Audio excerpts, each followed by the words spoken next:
Let us have a look at Psalm chapter 34.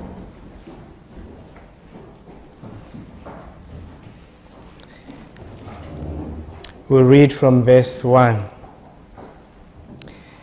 I will bless the Lord at all times. Amen. His praise shall continually be in my mouth. Amen.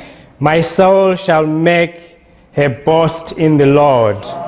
The humble shall hear thereof and be glad. Amen. Oh, magnify the Lord with me, Amen. And let us exalt his name together. We will go to verse 19, the same chapter, 34. Many are the afflictions of the righteous, but the Lord delivereth him out of them all. Amen. That is a beautiful message. Yeah. The message is, many are the afflictions of the righteous. If you are righteous, expect many afflictions. There will be many afflictions which will come your way. Yes, even if God has fortified you, but there will be many afflictions which will come to you. But here is the good news. The good news is that the Lord delivereth him out of them all. Sometimes they say this chemical kills 99.9% germs. Sometimes they say this toothpaste will clean your teeth and kill the germs 99.9%. Sometimes they will say, take this, it has got only 99.9% fat. But with God, he is saying all of them. Some will come from the east, some will come from the west, some will come from the north, some will come from the south, but the promise is he will deliver them, he will deliver you from all of them. And that is the good news. That's why we are happy. That's why if you are righteous, you become very happy. When trouble comes, when you are righteous, you are very happy. Why? Because you know that there is a promise that he is going to deliver you in all of the afflictions. I'll read the verse again. Many are the afflictions of the righteous, but the Lord delivereth him out of them all. This was an experienced person who was talking here. This was David himself. He went through a lot of afflictions. There was a certain time when Saul wanted to kill him, and then he had nowhere to run to. He had to run to the Philistines. Now, the Philistines also wanted to kill him, so there was nowhere where he could go. So all he had to do was to act as though he was mad, and he sat at the gate. And when they saw him, they said, this is a mad person. Let's just leave him alone. Let's not kill him. So he was between a hard place and a rock. Saul is looking for him. The Philistines want to kill him, but he went and sat there as helpless as he was. But now he is saying, many are the afflictions of the righteous, but the Lord delivered him out of them all. Amen. We thank God. I don't know how many afflictions you have today, but the promise is God is going to deliver you from all of them. From all of them. Let's have a look at 1 Corinthians. 1 Corinthians. 1 Corinthians chapter 10, verse 13.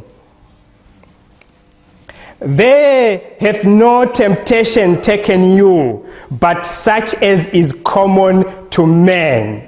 But God is faithful, who will not suffer you to be tempted above that you are able, but with the temptation also make a way to escape, that he may be able to bear it.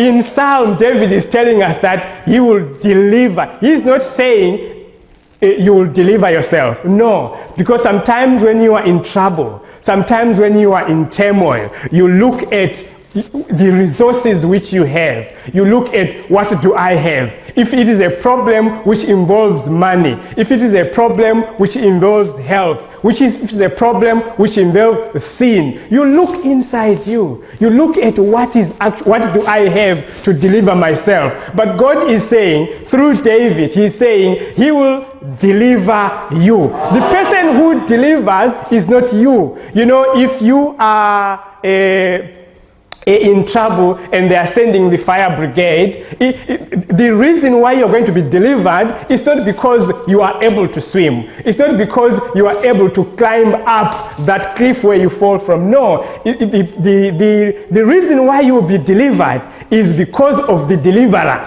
The person who gives the deliverance is the one who is in charge, is the one who has got power. So if you say, I cannot be delivered, if you say, I cannot come out of this problem, you know what you are saying? You are saying God cannot, because he is not saying you are going to deliver yourself. He is saying he is going to deliver you. So if you doubt, if you are doubting and saying, I cannot come out from this, this is great, this is the sickness which is going to kill me, I'm not going to be sick, to be healed anymore. What you are saying, you're actually doubting God. What you are, because God is the deliverer. He is not saying you are going to deliver yourself. Here in verse 13, he is saying, let's have a look at it out. He will say, and make a way to escape. You are not going to make the way to escape yourself, because you can't. It's for sure you cannot get out from where you are. But God is going to make a way for you to escape. So if you doubt that you can come out of your situation, what you are saying that God can't do it. That's what you are saying. That's why God sometimes lamented and said, I am the God of all flesh. Is there anything which is too hard for me? Because he was seeing people who were doubting his might. That's why sometimes Jesus said, will the Son of Man find faith when he comes back? Glory be to God. You know, this person who is talking through the Spirit of God, he is experienced. Many people say things when they are not experienced. We had the World Cup which gone by recently. Even people who have never kicked a ball, they started commenting, you know, Messi should have stood on the right side and then he would have scored. If he would have kicked it lower, it would have gone in. You know, they've never kicked a ball. They want to comment. But here, this person who is commenting here, he has been through a lot. He knows what he is talking about. When he says God will make a way, let's have a look. Let's have a look at 2 Corinthians. He knows what he is talking about. And for sure, do you want to get out of sin? Do you want to be saved tonight? Tonight is the night. You know, the way God has done with this camp meeting, he has done it very differently. All along, our camp meetings usually, they come gradually. You know, increasing. But this time, it came with a bang. On Sunday, if you were not there on Sunday, you missed a lot. But don't miss tonight. Don't miss tonight. Don't say you are going to be saved tomorrow, because you never know. We can receive a phone call from Portland tomorrow and say, Reverend Ajayi and your wife come back. Tell the brethren to go back to Melbourne. It's finished. You never know. God forbid. We don't want that to happen. It can happen. So tonight is your night. Tonight is your night. If you missed on Sunday to be saved, you will be saved today. This person who is talking about deliverance, he is saying he will make a way. Glory be to God. He knows what he is talking about. Chapter 2 Corinthians 11. He knows what he is talking about. 2 Corinthians chapter 11.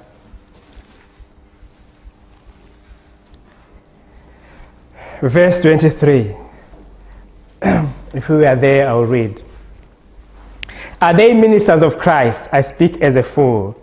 I am more in laborers, more abundant. In stripes, above measure. In stripes, he was being beaten up, but still he is able to say, God is going to make a way. He knows what he is talking about. He was being led by the Spirit of God. In prisons, more frequent. In deaths, often. In prison, more often. When we ask people here, have you ever been in prison? In prison? What do you talk about? I've never been in prison. But this one was in prison many times. It was more like his house. It was more like Westfields. He was going there every time. And prison is not a joke. Prison is not a joke. Verse 25. 24. And of the Jews 5 times received I 40 stripes, save one. Stripes. Not a tape. Stripes. Yeah. Thrice was I beaten with rods. Once was I stoned with stones, with rocks. Yes, not with lollies. Thrice I suffered shipwreck. He suffered shipwreck 3 times. Are you a captain? I mean, if you were to ask, if you hear someone today by God's grace and said, you know what, I have survived 3 plane crashes, you will ask them, are you a pilot? No. Are you a cabin crew? No. But how come you had 3 plane, you survived 3 plane crashes? This person, he was not a captain. No. He survived 3 shipwrecks. Many are the afflictions of the righteous, but he's going to deliver them, all of them. A night and a day I have been in deep, in journeys often, in perils of water, in perils of robbers. What did he not suffer, this man? In perils of mine own countrymen, even his own people, in perils of the heathen, in foreign people, people from his house, foreigners were giving him trouble, in perils in the sea, in perils amongst false brethren, in weariness and in painfulness, in watchings often. Actually, they to go as though they are going to the zoo to watch him being flogged, to watch him being tormented. This is the same person who is saying, in every trouble, you will create a way. There is a way. You just have to see it. We thank God. In hunger and thirst, in fastings often, in cold and nakedness. Glory be to God. If you want to be delivered, today is your deliverance. Let's go back to the other verse which we read. Yes, chapter 34.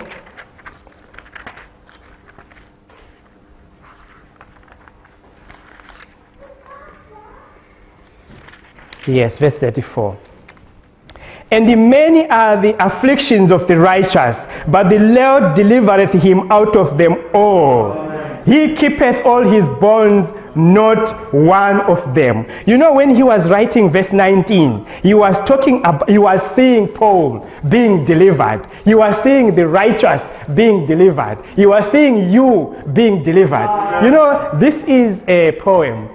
Fortunate enough, I did English literature. They told me when you're at English literature, when you read a song, when you read a poem, it doesn't talk about the same thing throughout. It talks about different things. Just like this song which we read, it says, I met Jesus and I was saved. I was delivered. And verse 3, and all my convictions were gone. Then verse 4, it changes. It talks about you can be delivered. You see how the song goes? It talks about himself. That I was delivered. Verse 2, I was delivered. Verse 3, I was delivered. Verse 4, he's talking about the audience. He's saying you can be delivered as well. So this song is the same. You know, on verse 19, he's talking about you and me. He's talking about you and me. But on verse 20, he's no longer talking about me. He's talking about Christ. He's talking about Christ. He says he keepeth all his bones, not one of them is broken. Did that not happen? It did happen. So what will stop it from your one not to happen? Because he did prophesy about Jesus and it happened. But in verse 19, he is talking about me. He is talking about you. You know, when he was saying, many are the afflictions of the righteous, but the Lord delivered him out of them all. He was saying Paul. You are seeing you. You are seeing me. You are seeing you going in turmoil. You are seeing you going in trouble, being delivered. You are seeing you having what you have now, being delivered. You are seeing you looking for salvation, looking to be saved and being delivered. You are seeing you. If he prophesied correctly, about Jesus, then he is prophesying correctly about us. On verse 19, many are the afflictions of the righteous, but the Lord delivered him out of them all. Tonight is your night. If you want to be saved tonight, you are going to be saved. Remember Zacchaeus. He didn't want to be saved. He wanted to see Jesus. He climbed on top of a tree. That's all he wanted, to see Jesus. But it turned out to be his day of salvation. You know that man who was on the cross, on the other side of Jesus? He didn't go to the cross to be saved. No, he went there because they dragged him there. Probably you were not dragged here. You came alone. Glory be to God. Tonight is your night. Do not postpone it to tomorrow. Tonight is the night. That's when it should happen. Because, you know, when you face the judgment day on that day, what excuse will you give for not having saved today? That man on the cross, he better not come to your judgment day. Because what excuse will you say? The excuse you are going to bring to say the reason why I wasn't born again on that day is this. While you are talking like that, that man comes, the one who was on the cross, and said they were flogging him. Jesus did not even have clothes, but he saw that this was a king.